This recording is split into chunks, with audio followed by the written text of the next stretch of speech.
Hi, it's Leanna Giltmeyer, Finance Director for LUM, and I'm here to chat with you today a little bit about financial sustainability for LUM. At the December board meeting, there will be a couple of items on the agenda related to our finances, and so we thought it would be helpful to just take a step back from that a little bit and provide a little bit of context for how we're thinking about financial sustainability for LUM. The two agenda items will be approving the 2025 budget for our operating expenses and talking about our cash reserves and how those are structured. Financial sustainability is really about answering this question. Do we have adequate resources to be sustainable and advance the mission? This is a joint responsibility between the staff and the board, and it is one of the key areas of oversight for the board as you're looking at the LUM staff and at our organization is whether we're doing this well. So there are 4 areas we're going to talk about today. One is management practices, kind of how do we manage things internally.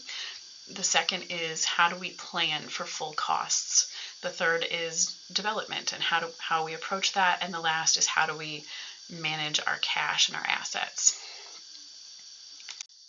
So the first thing I want to talk about is internal controls. This is kind of maybe a little insider baseball. It's an accounting term. And what it really means is how are we safeguarding our assets with good internal processes? What do our processes look like in the organization to manage our cash? How do we manage everyday funds in and out? Are we protecting those assets adequately? Are we managing the money coming in? Are we appropriately spending it, and is money going out appropriately? Things like that. The second one is our financial data reliable? Can we prevent errors? Can we quickly identify errors? Can we prevent fraud? Are our financials presented reliably in accordance with accounting principles, and are they accurate? And lastly, are we in compliance with all laws, regulations, grant requirements, donor requirements, and that kind of thing. And this area is why we have an independent audit every year. We employ an external CPA firm to come and perform that audit, and it's really about answering this question because their job is to examine our financial records and to examine our internal controls and give us an opinion on whether those are adequate. And that's why the board receives every year, they receive the audit report that tells us that.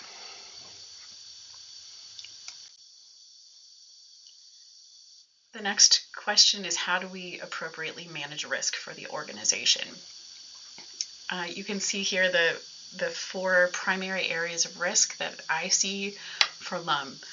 The first is property. What if something were to happen to our buildings, our vehicles, our equipment? How would we respond to that? The second is liability. If someone were to be hurt on our property, or if we provided service that was not adequate. For instance, if we didn't provide the proper legal services to an immigration client. The third is youth programs. Really should probably be vulnerable populations risk. For the people that we are serving, there's risk of abuse and molestation, and are we appropriately planning for that risk? And the last is mismanagement risk, and really this is directors and officers. All nonprofits should have an understanding of how to plan for risk if someone were to commit fraud, were to mismanage funds. Any of those things would fall into this bucket. Really, most of those, the primary way to mitigate all that risk is insurance coverage. And so if you were to look at our insurance coverage, you would see all those areas are covered by our insurance. And we have, in the last little over a year, we've taken a lot of steps to really review all that coverage and make sure it's adequate. And luckily been able to save a little bit of money in the process as well.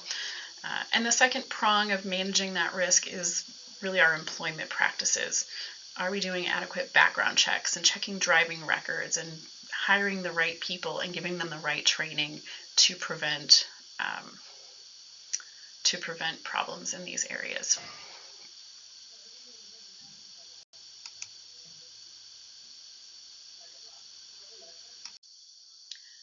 The next bucket of sustainability practices is really, are we planning for full costs? You'll see at the bottom of this link, there's a link to an article that I think is really good on this topic. It's really written more for funders and foundations and trying to get them to think about what the full costs for a nonprofit are, but I actually think it's really relevant to our organization as well, to any nonprofit organization. But I'm going to try to summarize it here a little bit. Full cost really means, are we planning for not just the everyday operations of our organization, but are we planning for all the things that are necessary to keep our organization going and progress into the future? And so there's really 5 buckets of that, and I'll talk a little bit more about each of them as we continue here. The first is operating expenses, the cost to run our existing programs on a day-to-day basis. The second is capital and fixed assets. Are we planning for the cost to replace buildings and equipment beyond regular maintenance, or add buildings and equipment when necessary? The third is debt. Do we have adequate funding to repay any of our debt that we would take on? The fourth is seasonal cash needs. Do we have reserves just to manage the weekly in and out of money? I think we've talked before about how seasonal our income is, and that about 40% of our giving income comes in the months of November and December. So that creates a lot of months in the year where we are spending more than what we have coming in the door. And then finally, reserves. Do we have funds set aside really in 2 areas? One, to protect against income reduction. If we had a sudden drop in giving, if we lost a significant grant, or we had to shut down a program, do we have the proper funding to keep things going in that event? And second, do we have reserves that allow us to respond to new opportunities that might come up that would be advancing our mission? So first, I want to spend some time talking about our operating expenses and how we plan for the cost of running our programs day to day. We are an organization that is people serving people. There are a lot of organizations that do a lot of different things, but we are in human services, and the vast majority of our budget is spent on compensation for our people. So I think it's important that as we think about how we budget for that compensation supports both our needs, our hiring and retention needs, and it reflects our values. And so the first question is, do we have adequate staffing for all needed positions? And that's something we spend time talking with our program directors about each year. And so we try to do that. And but another thing we need to consider is paid employees in key positions. We are so blessed to have some wonderful volunteers that give us a large amount of their time, and we will never say no to that, and we're so grateful for that as an organization. However, if something were to happen to volunteers, that we had a volunteer shortage, could we keep those programs going because they're not paid employees? Hopefully the answer is yes, but we should be budgeting in a way that ensures that we would not have to discontinue a program because we lost a volunteer or lost several volunteers. The second area is just how we pay our people. Are we paying them market rate? First of all, I think it's important to look at peer organizations in the area, both for our hourly staff and our salaried staff, and make sure that we are paying in accordance with the market. Nonprofit work is known to be lesser compensated than the for-profit world, which makes all the sense in the world. But if we are lagging the nonprofit market, then maybe we have a problem that could turn up in hiring and retention of people. And that includes both compensation direct wages and benefits, which we are not currently providing to our staff. And second, along with our values, are we providing living wage, especially for our hourly staff? Living wage would be higher than what the market rate is. And so, ultimately, we'd love to get to the point that we have adequate funds to pay not just at market rate or above market rate, which we are currently doing. In fact, I would say we're paying, particularly for our hourly staff, we're paying above the market rate. But can we get to a point where we're paying people a true living wage? I think it's also important to understand in that a lot of our hourly staff are not working here full time, and so many have other jobs. And so that's just something we should consider as we move forward. And then finally, when it comes to staffing, are we providing good training and development for people? Are they growing at their jobs? Are they helping LUM get better because we're providing those development opportunities and funding that for them? The second bucket that we want to consider in sustainability is our infrastructure. We'll talk in a minute about buildings and equipments, but really this is more about program needs. It's about systems and technology. Are we well supporting our needs to execute our jobs day to day? I think you've heard us talk about Bloomerang, which was our new donor database that we installed this year. That's a good example of an upgrade to technology that we needed, and it was an investment to do so, but I think Wes and Steve, our development director, would tell you that it was well worth that, and that's an important part of sustainability too.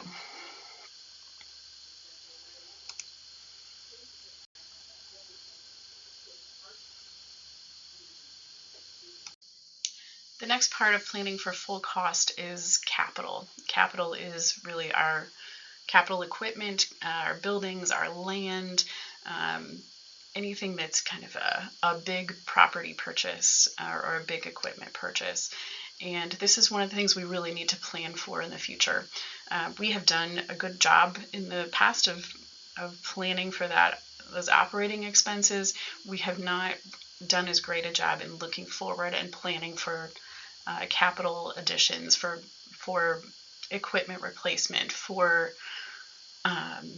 building needs, etc., vehicle needs. You'll hear us talk about that a lot upcoming with aging buses. So that's really a three-pronged strategy, if you will, to have good practices in this area. The first is that we make sure that we look out 1 year and look at what we know is going to need to be replaced or added to our capital in the coming year, and approve that as part of the annual budget process. And you'll see that when we talk about the 2025 budget. Second is beyond that year, in years 2 through 5, what replacements, additions, upgrades do we foresee, and are we planning for that and planning the funding for that to be available? And then last is just continuing to pursue grants for this. This is the one area that we've been very blessed to receive many grants to help us make purchases of capital. It's an area that foundations like to fund. They prefer to fund this over funding everyday operating costs, and so we want to continue to pursue that aggressively as we see those needs coming. And the last bucket that we want to plan for in full cost is reserves. These fall into what I would call 3 buckets. The first is operating cash reserves. Do we have the funding we need to get through seasonal fluctuations in funding? Can we protect against a significant reduction in income if that were to happen? And our goal generally with that is to have unrestricted cash, free cash, if you will, of 3 to 6 months of the operating budget. So you'll see as we look at the operating budget for 2025, which is about $1.7 million, we'd want to have on hand somewhere between $550,000 and $850,000 to kind of protect us in that way. The second is capital reserves. We just spent a little time talking about planning for capital investments, and we want to have some money set aside for future needs in that area. And the last is strategic reserves. Do we have the ability to respond to any, what I would term a small to medium new opportunity that might come our way to advance our mission? We'll talk in a little bit about what happens if there's a large new opportunity, but if there are smaller things, do we have money set aside that we can respond to that quickly? The next pillar around financial sustainability is really our development practices and fundraising practices. How are we bringing money in to fund everything we need to do? And the first thing is that we want to consistently have a diverse portfolio, if you will, of sources of funding. There are multiple ways that we cultivate individual gifts from individual donors, major gifts, recurring gifts, regular annual giving, planned giving, estate giving, endowments, and we want to be cultivating that. The second is our fundraising events and how we bring money in through events. Program fees, how we bring money in through some of our programs that charge fees to the clients, particularly in youth programs, and also an immigration clinic. How are we getting funding from grants and foundations? And then identifying other opportunities that we might have to provide steady, consistent streams of funding to LUM. The second category of that is just steady cultivation of new donors. We know we have an aging donor base, and so how do we make sure that we're consistently cultivating new and younger donors over time? And last is really that large programming opportunities. If we saw a new opportunity come along that was a larger in scope and something that we really felt was important to pursue, that would probably take a major campaign. We don't have, tons, millions of dollars to pursue a large new thing. So how would we would have to go to the public for that. So how do we make sure that we have a foundation in place, whether that's systems or that's relationships, to make sure that we could go out and execute a major campaign if we needed to or desired to. The final category for financial sustainability is cash and asset management. How do we manage the cash that we have? Really two categories under this. The first is debt. Can we maintain minimal debt? We are very blessed as an organization to have almost zero debt. We don't have any mortgages, we don't have vehicle loans, we don't have a line of credit. At any given time, we might have a little bit of credit card debt that's just a payment that hasn't been made and will be made in the next 10 days. We really have zero debt.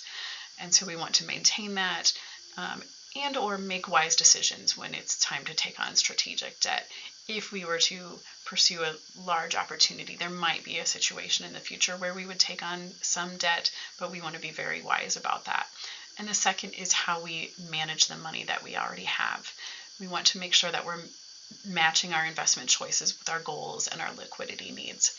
So do we have the right amount of money in a high yield savings account versus what's in the stock market, and not putting too much of our the money we have in the bank into the stock market where it's at higher risk. So that was a lot to listen to, I know, but I hope that it's helpful context as we head into December and making some of the financial decisions that we have ahead of us. Ultimately, we'd like to take all of these concepts for financial sustainability and turn that into more of a scorecard so that we can really look holistically at how we're doing as an organization, both in the current situation, and then use that to guide decisions in the future. As we're making financial decisions, we want to make sure that we are aligned, that those decisions are aligned with all of these sustainability goals we just talked through. Thank you for your time and patience in listening to all that, and would be glad to talk to any of you more about it if you'd like to talk more about it, or if you have other ideas that we should add to this. And I look forward to seeing you at the December board meeting.